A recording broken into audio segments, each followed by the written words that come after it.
Hi, everyone, and welcome to the Bilingual Find Your Place podcast.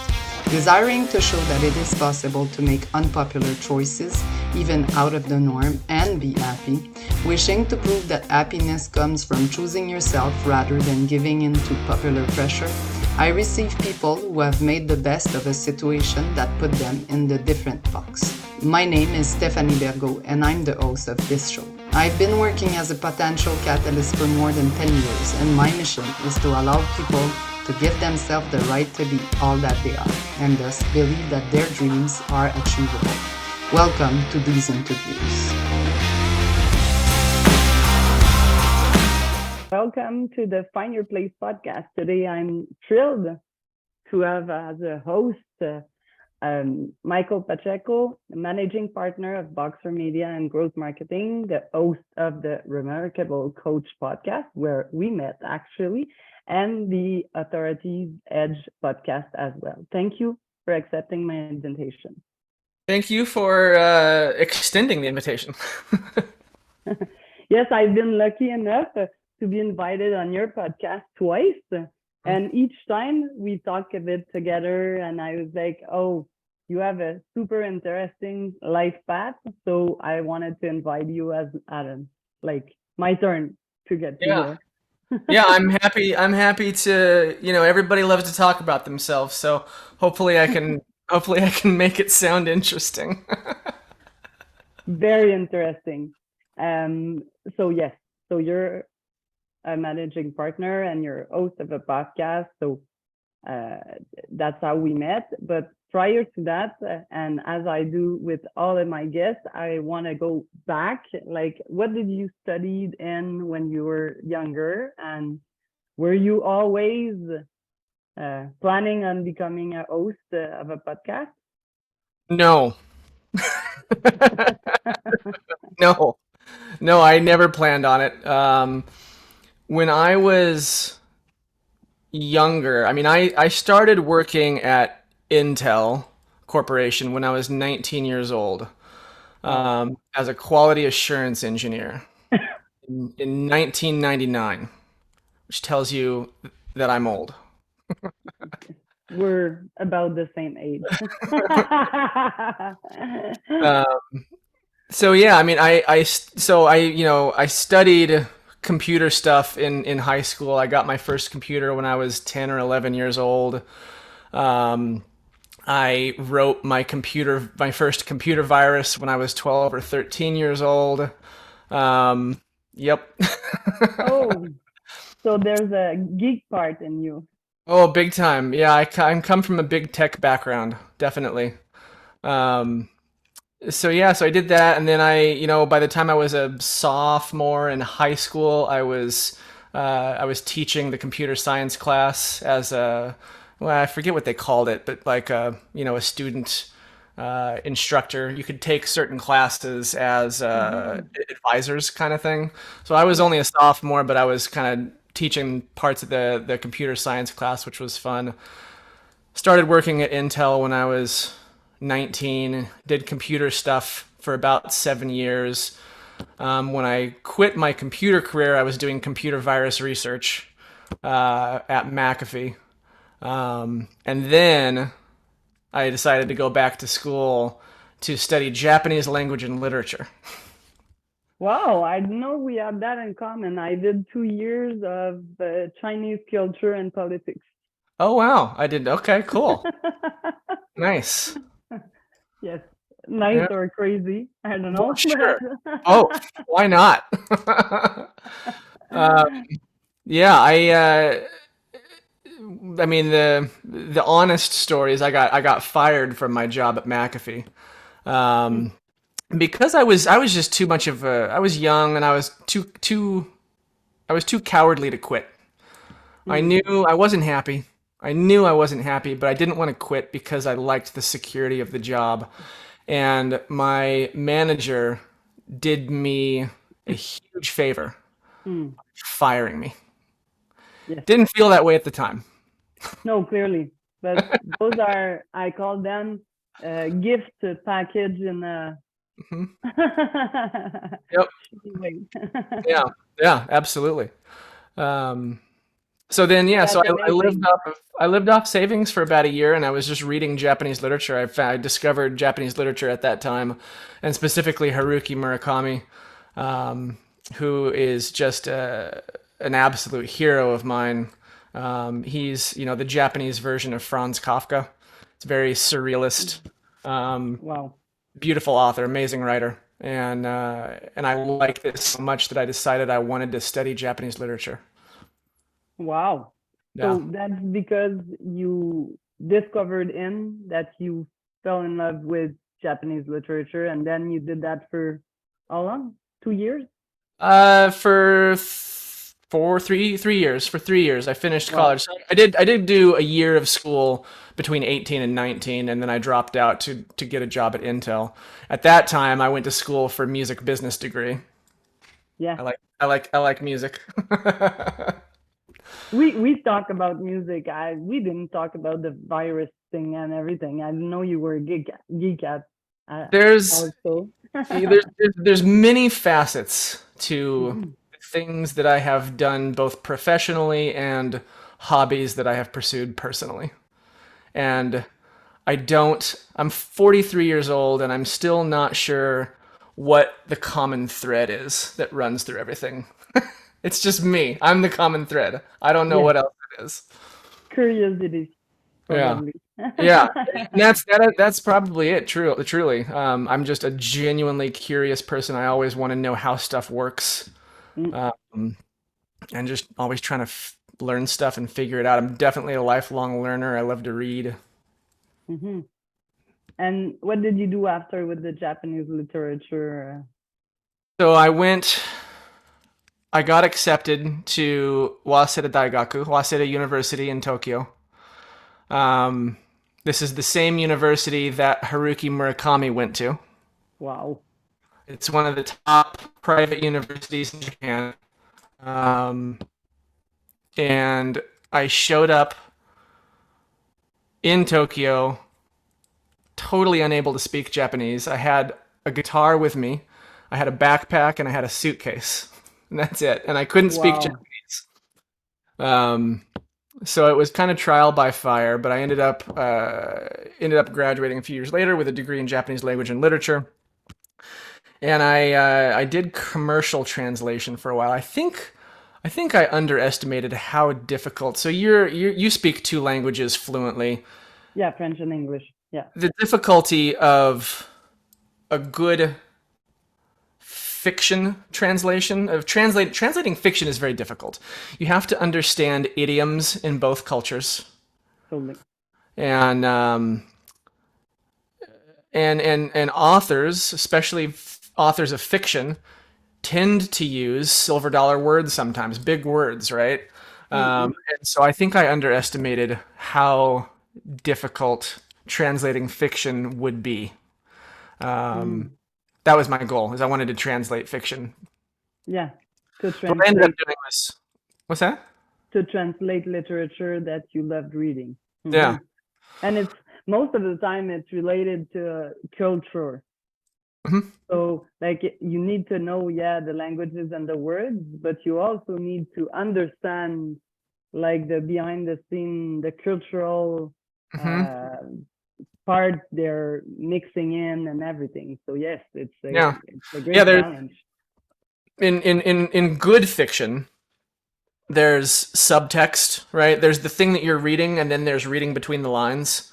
And Yes. you never want to do a literal translation when you're translating fiction. What you want to translate is you want to translate meaning, not Mm, not words, right? So if you read a sentence or if you read a paragraph, you want to be able to translate the meaning of that and not necessarily just the words. Um, Long story short, too late.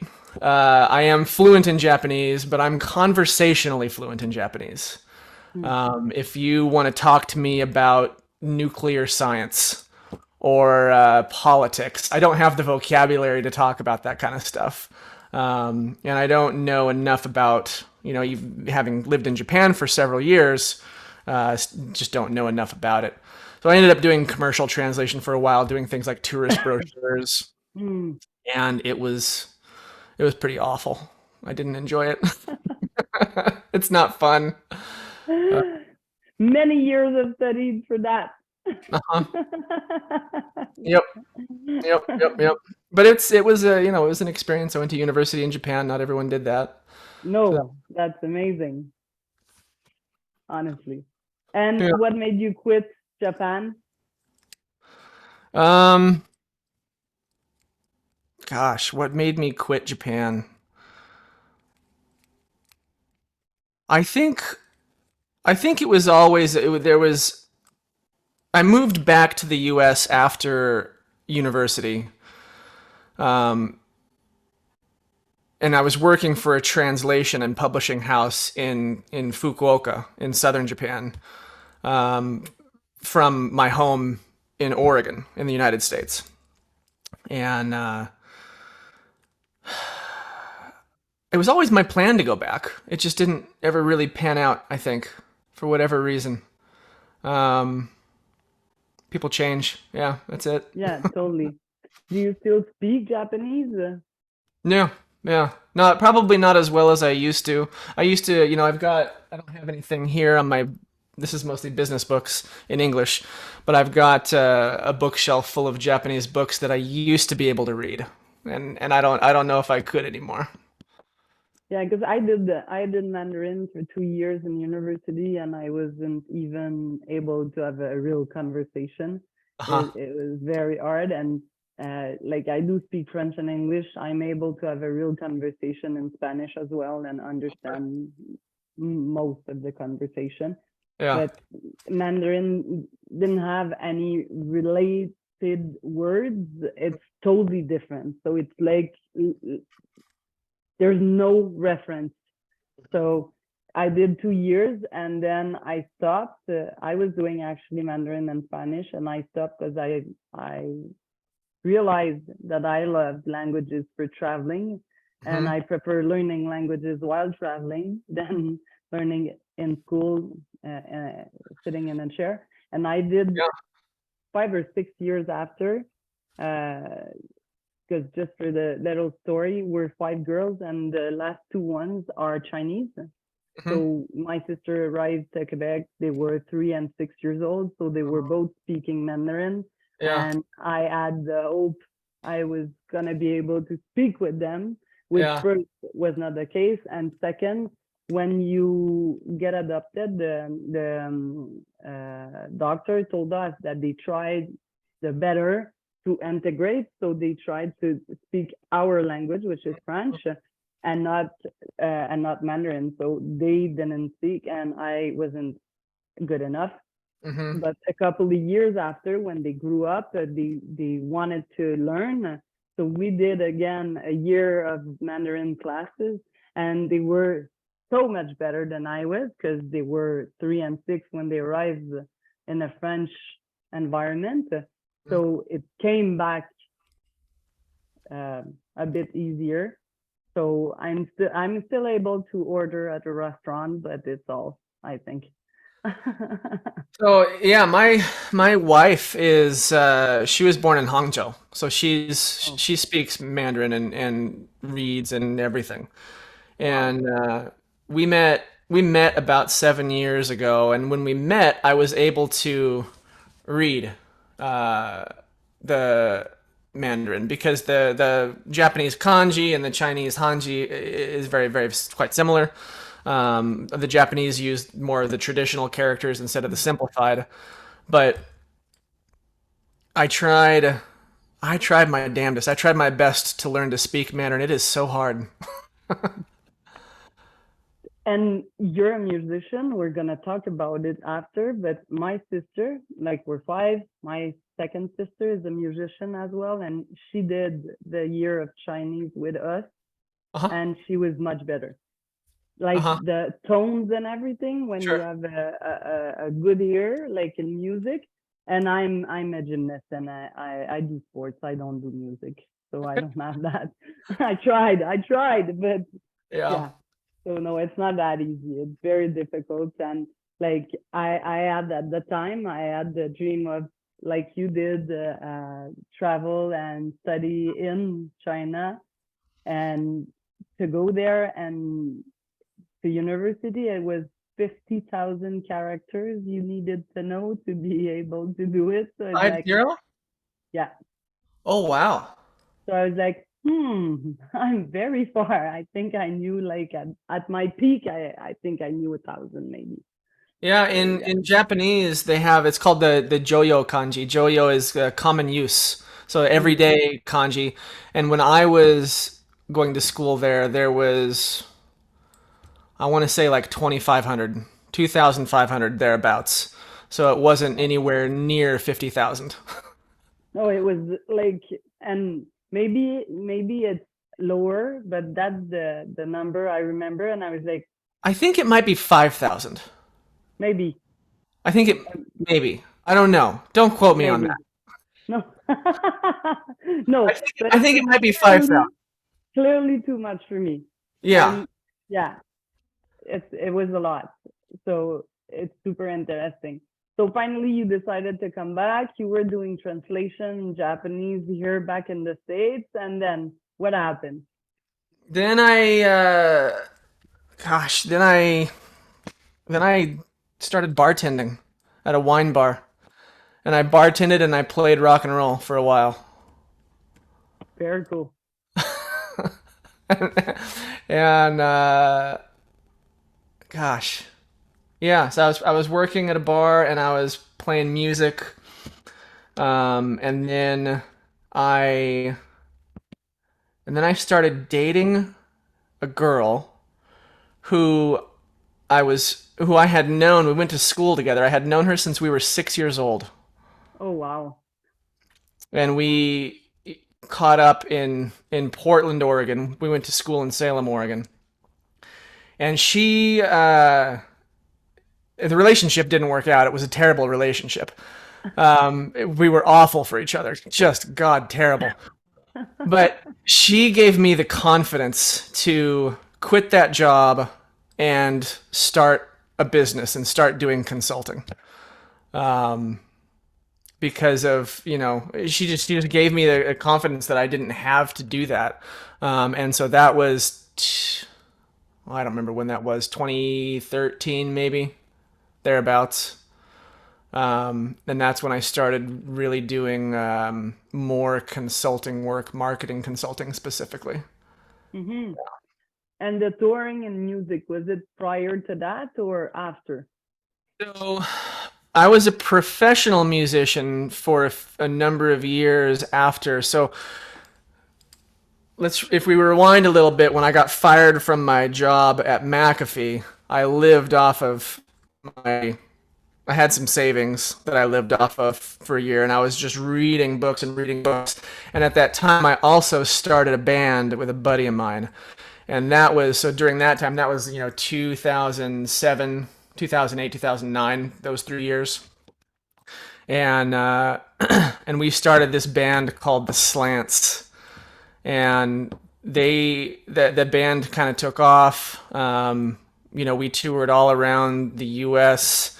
The band has since played in Europe. They were on The Daily Show.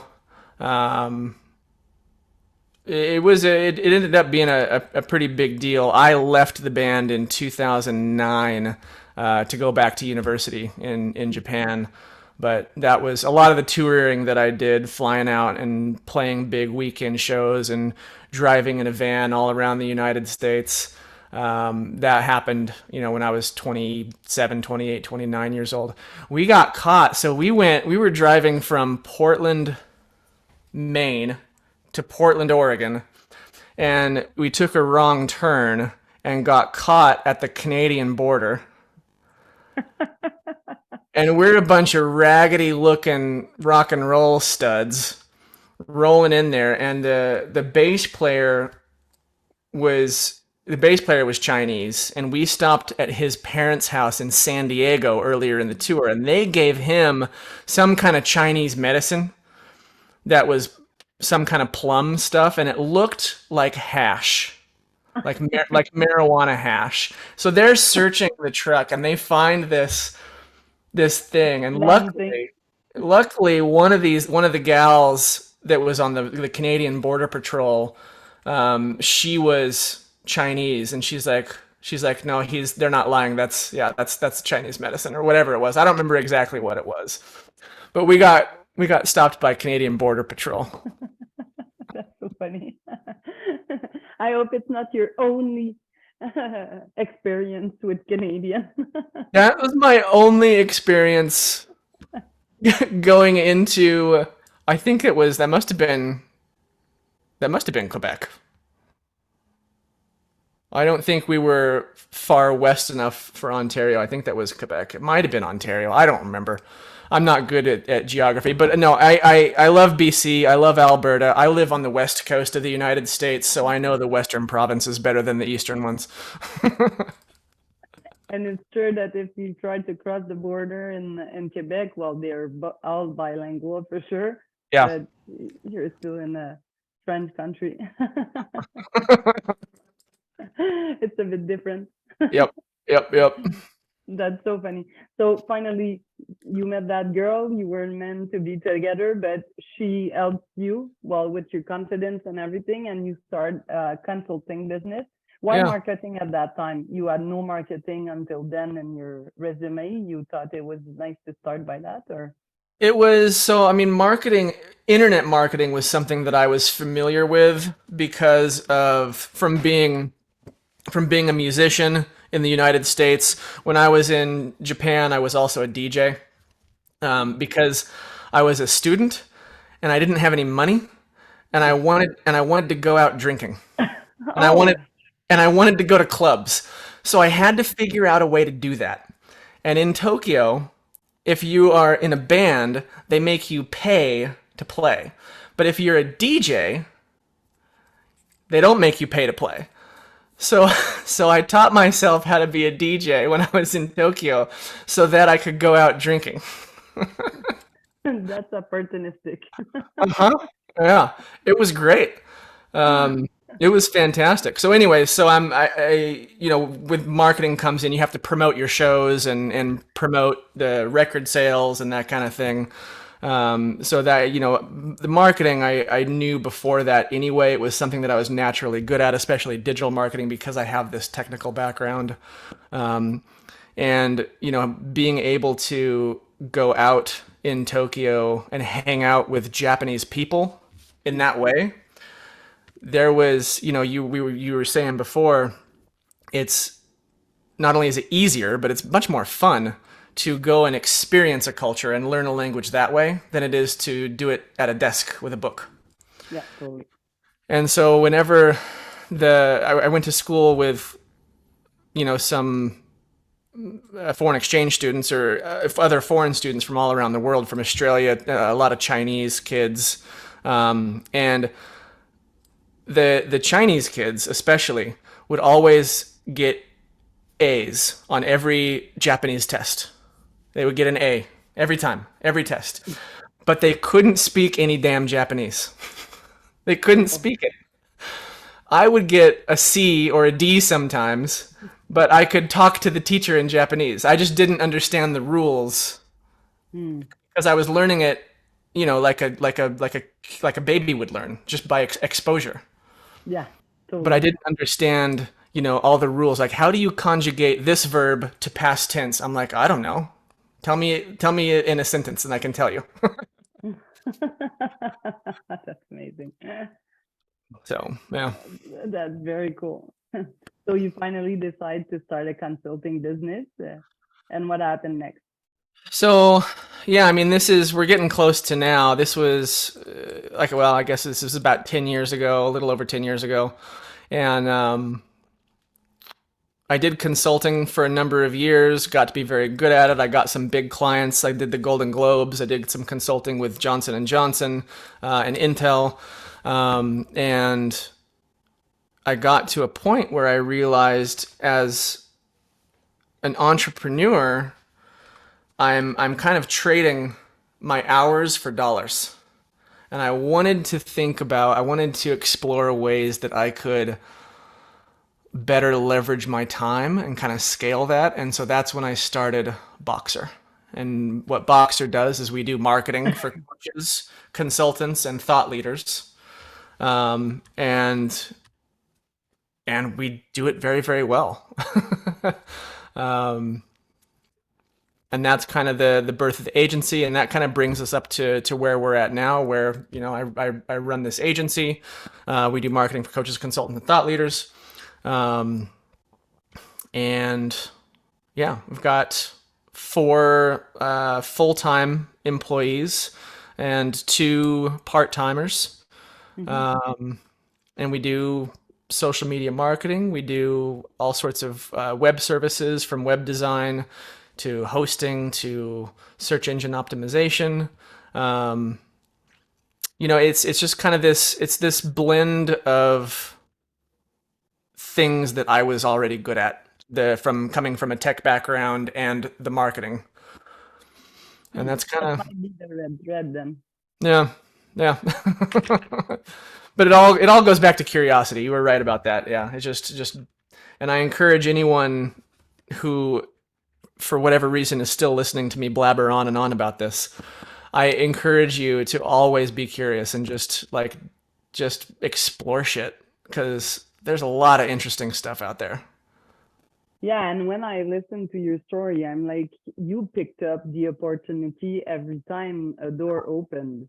Uh-huh. Like you were interested in something, and you said you were a coward. Like when McAfee fired you because you were a bit scared and the money. So it's the best gift they gave you. You're right. Yeah. It Yeah. was the opportunity to realize that whatever happened, you're always being able to get back on your feet and try new stuff. And then, yeah, there's the Japanese, and then the university in Japan, and the music in there, and then the DJ stuff. And so you're very curious, and you want to try new stuff, and you want to, like, obviously earn money to be able to live and to do whatever you want to do. And Yeah. so it's very interesting because it seems, as you're saying it piece by piece, that it's very different.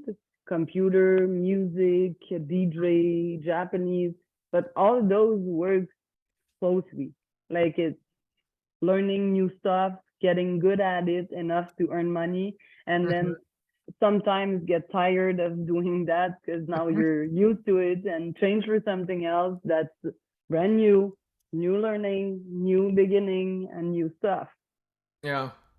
Yeah, and I think that's part of, I think that's a balance that I'm still trying to learn, is knowing when to, well, knowing when not to quit, right? Mm. Knowing when, because I'm the kind of person who, I'm like a little squirrel. If there's something shiny over there, I'll be like, "Ooh, what's that?" And then I'll go and explore it. And then I see something else that's shiny, and I'll go and explore that. So one thing that I'm learning now, I think, and really in the past, 3, 4, 5, maybe 6 years, is to stick with something a bit longer, and don't always just chase the new shiny thing, because it's just my nature. I'm so curious about stuff. Like lately, this is gonna sound weird. Lately, I've been really, really interested in guitar pedals. Mm-hmm. Those are all like effects pedals up there, and I'm like picking them apart and like looking at the circuits and trying to figure out how they work. I don't know why. It's just interesting. So maybe next year I'll start a guitar pedal business. I have no idea. You're not that weird. My brother-in-law does that with the bass pedal. There you go. He's Yeah. a bass player and he has 7 or 10 of them. And each time my sister is like, "What? You bought a new pedal?" He's like, Yep. "Yeah, but it's not exactly the same as the Not other the ones." I'm same. like, "Whatever." Like they're like, They're all special magical creatures. yes, exactly. And the same as guitar or bass or yeah, that's called passion. Yep. Yep. Yep. Yep. Yep. I Yeah, just have well, to I just have to make sure that I also take the time to focus on my business. yes, clearly. But you were talking, and I was like, I think it's like a phoenix. You're burning down everything, and then you build back the house. Uh-huh. There you go. So There yes, you it's go. very, very cool, but sometimes it's more difficult with our personality because I can relate to stick to something. Mhm, And while I was studying in neuroscience, my first teacher was saying that if you want to keep something alive, a relationship, a passion, or whatever, you have to add 10% of new every year. mhm. Sure. So like the new has to come from something you like or you want to learn, but it doesn't mean burning everything down each time. So Right. you like, for example, it's been a couple of years, you have boxer and you have employees and everything. So it's good because it's a lot more difficult to burn down stuff when it like touches other people and other families and everything. So Mhm, that's one thing, but it might be to add, I know, a new service or something new that would bring you to learn new stuff and do new stuff. So mhm, I call it, I'm looking for the good word in English so it sounds correct, but like I often say to my client, it's like putting something up for you to have no other choice than to do that. Like, for example, if you're naturally uh, aiming for the new golden shiny object, mhm, well, make sure that you put your own shiny object instead of going away from some stuff. Make sure that you bring the new stuff before you need to find something else outside of your circle. yeah. Yeah, that's a good point. I think that's a great idea. Just even when it comes to marketing and when it comes to my business Boxer, um, constantly, not constantly, but regularly introducing new ideas, keeping up to date with stuff. Obviously, this stuff is marketing, especially digital marketing, is changing every month, every week almost. So Yeah. that's crazy. Right now, and with business in general, right now I'm looking at this guy right here, Scaling Up Mm. by Vern Harnish. Yeah. I don't know if you're familiar with this, but Vern Harnish is a guy who worked closely with, I always forget it.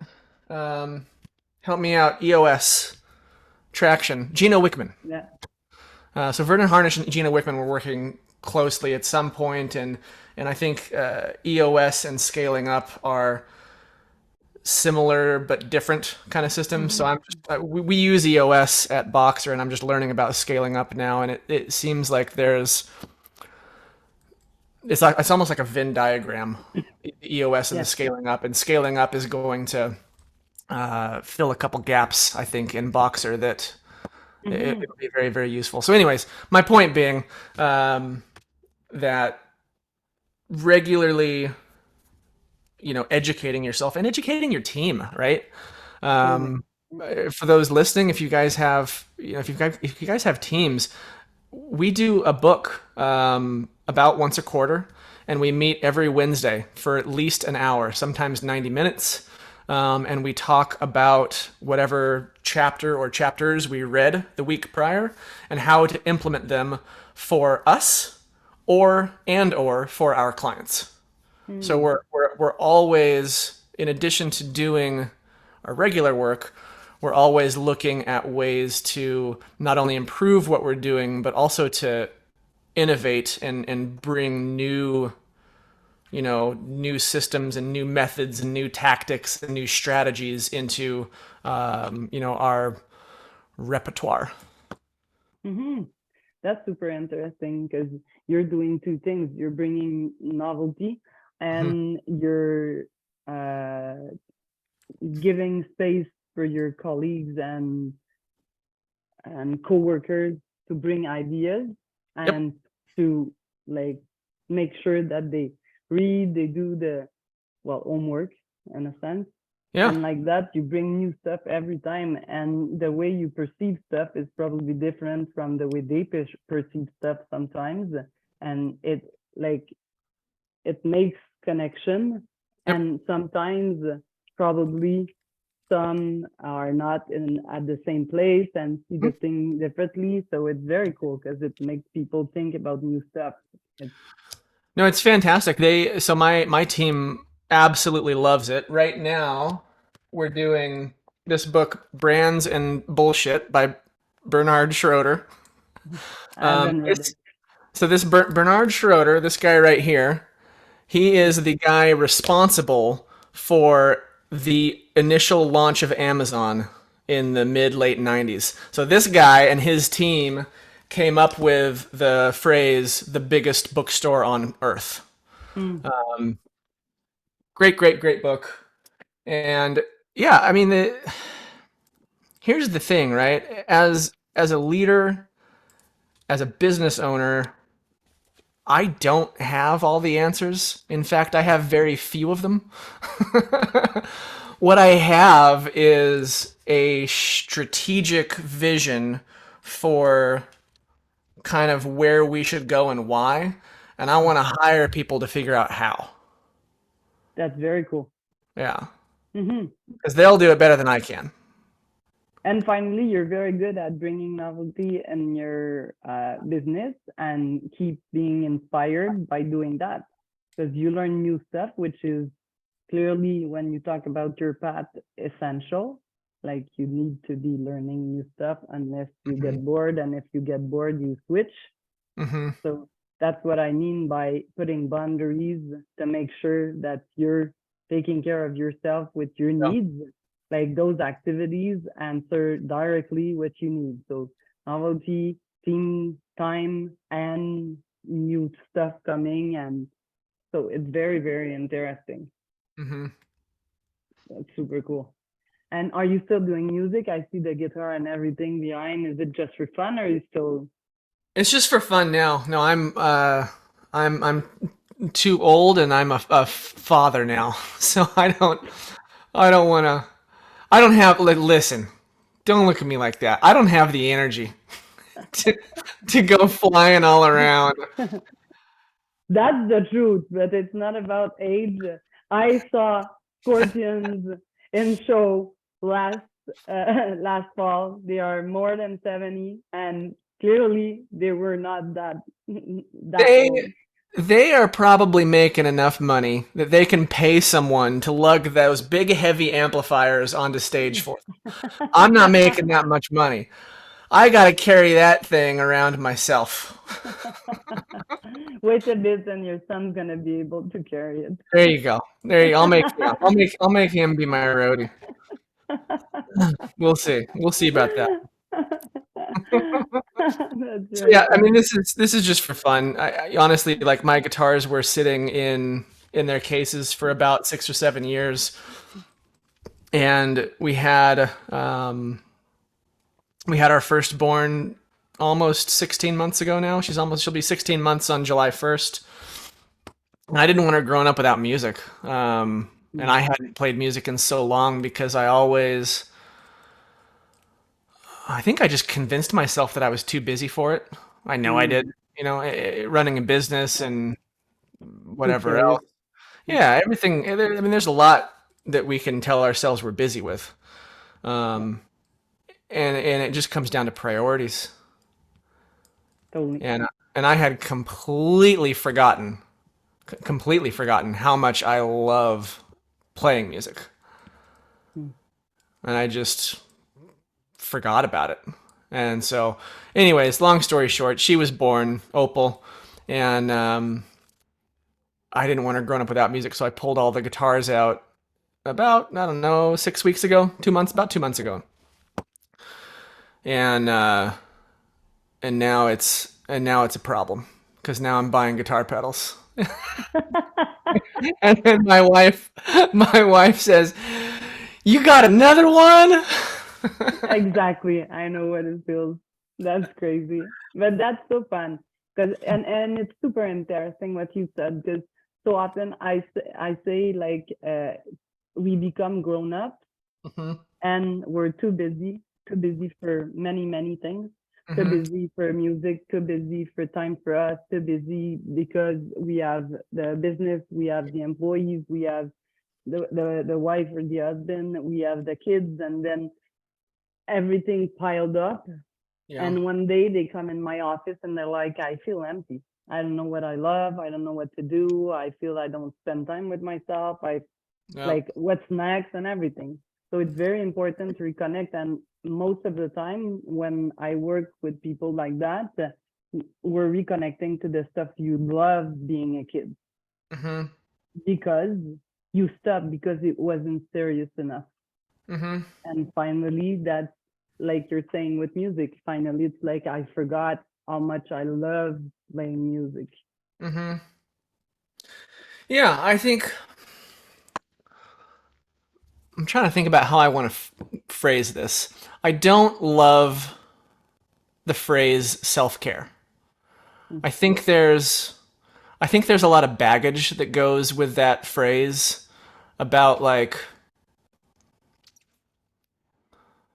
I don't know. I think there's a lot of associations that go with the phrase self-care that don't I think that there's associations that go with that phrase that take away from the simple and pure act of just doing shit that you love. Does Yeah. that make sense? Yes, yes, it does. This might just be in my head. I don't know, but for me, I feel like when I hear the phrase self-care, there's this kind of like, I got to take a self-care day. Or something like, I don't know. It feels like there's a lot of associations around that just take away from just the pure joy of just finding whatever it is that you love doing and just do it. Mm-hmm. And let the act of doing it be the North Star. Let the act of doing it be the guide. And don't like, don't I don't know. Yeah, I think there's something about the phrase self care that there's like you're intentionally, I picture people like sitting at home and like meditating on the couch or something, right? And that's self care, or like taking a bath, and that's self care. It Mm-hmm. can be self care, right? You want to relax and be present in the situation, and man, find some stuff that you just love doing. Just Yes. try new stuff. Yeah, but that's totally natural for people like you and I that need new stuff to evolve, to feel alive, to whatever, but it's not the case for everyone. But what I'm saying, like specifically to someone who comes to someone like you and says, "I'm stuck. I'm Yeah, stuck. I don't know why I'm here. Like, what am I doing?" Like to that person, I say, try some stuff. that's Try exactly what we're doing. try Exactly. something. Like, Mm-hmm. are you go karting? Yes, Have you gone go kart racing? Try that. You might love it. You might hate it. Try it. Find out. Who knows? You know what I mean? Like just exactly. try random stuff and then just find something. You will eventually. If you try enough different things, you'll find something that just lights you up inside. And that excitement is going to carry over to the rest of your life, and it will keep you motivated in other Exactly. areas of your life and get you excited about something again. Totally. And that's the 10% I was talking about. You're Yeah. supposed to learn new stuff, experience new things, visit a new event, learn about a new author or a new musician or whatever. Yeah. It doesn't mean to burn everything down and try something new like you did for a couple of years and everything. Totally. Uh, Yeah. But you need to bring new stuff to life. And if you don't, because you're too busy and that life comes, because it's the case, like we're and there's something about life nowadays that is it's kind of cool to be always busy, Hmm.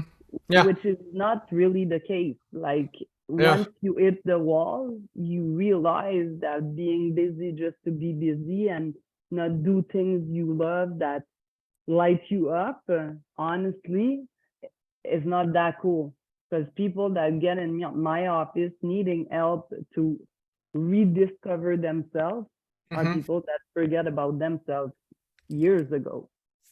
Totally. Yeah, I think, and you see stuff on social media. I think arguably less today than you did, a year or 2 or 3 years ago. But stuff in social media, about the hustle of the entrepreneur and the hustle to rise in the corporate ladder. I call that stuff hustle porn. I don't think it's good for you. Yes, Uh, totally. yeah. I mean, I work my ass off. I'm not gonna lie. Um, and and I do my best to balance that in other areas of my life.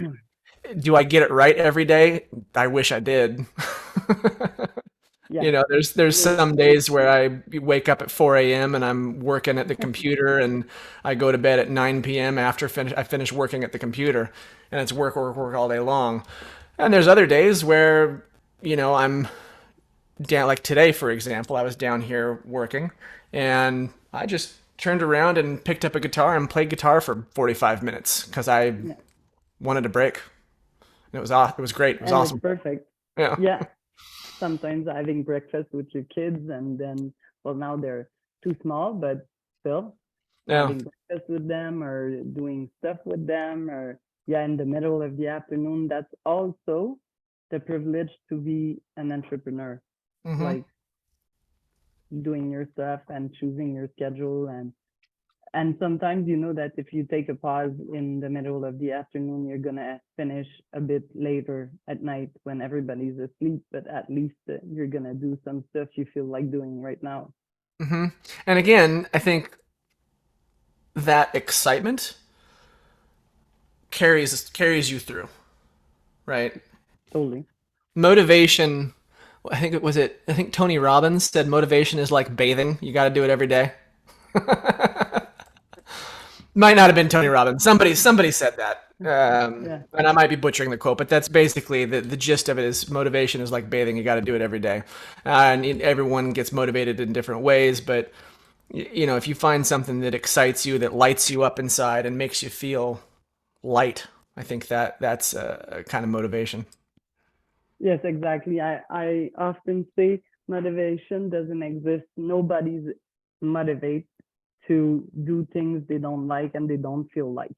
Hmm. They just find a why much bigger Hmm. than the thing they hate to do.